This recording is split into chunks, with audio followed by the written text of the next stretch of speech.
চেকখন আকৌ দি সি 1-1.5 ঘণ্টাৰ পিছতে MLA উঠাই লৈ গ'ল। আমাৰ মৰিগাঁও সমষ্টিৰ বিধায়ক ৰামাকান্ত দেৱী MLA ঘৰৰ পৰা অনা হৈছিল। ল'ৰাজন দিছিল বুলি MLA ঘৰত থকা কোনোবা ল'ৰা এজনে দিছিল আৰু এইটো তাৰমানে আমাৰ মানে হেৰি ঘৰ এটা 4 লাখ টকাৰ স্কিম এটা দি থৈ দিছিলে। সেইটোত থকাৰ কাৰণে মণিকূটটো আমি বনাই আছিলো, সেইটোত থকাৰ কাৰণে এই পিছৰ পইচাটো টকাটো চেকখন লৈ গুচি গ'ল। অসম দৰ্শনৰ আমি চাইকেল আমাৰ নামত মানে আবদ্ধ হৈছিলে, এই গম পাই লৈ আমি মানে গ'লো।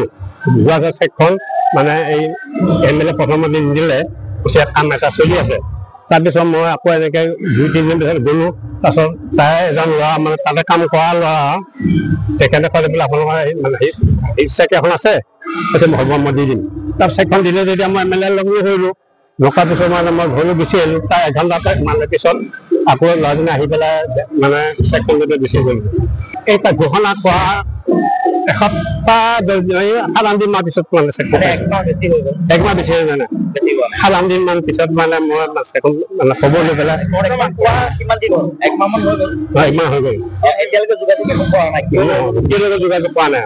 বহুতখিনি বাকী আছে, তাত ফিলিং কৰিবলগীয়া আছে আৰু মানে বাঁহটা মানে বৰষুণ পানী পোৱা গোটেই হেৰিটোত মানে বহুত অশান্তিকে আমি মানে হেৰি কৰি আছো আৰু নাই এই লিষ্টখন মই চাইছিলোঁ নম্বৰটো 155 না 35 এনেকুৱা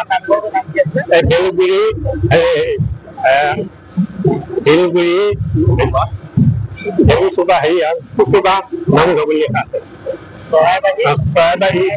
কুচুবা নামঘৰ নামঘৰ পিছত মানে স্কিমটোত লিখা আছে।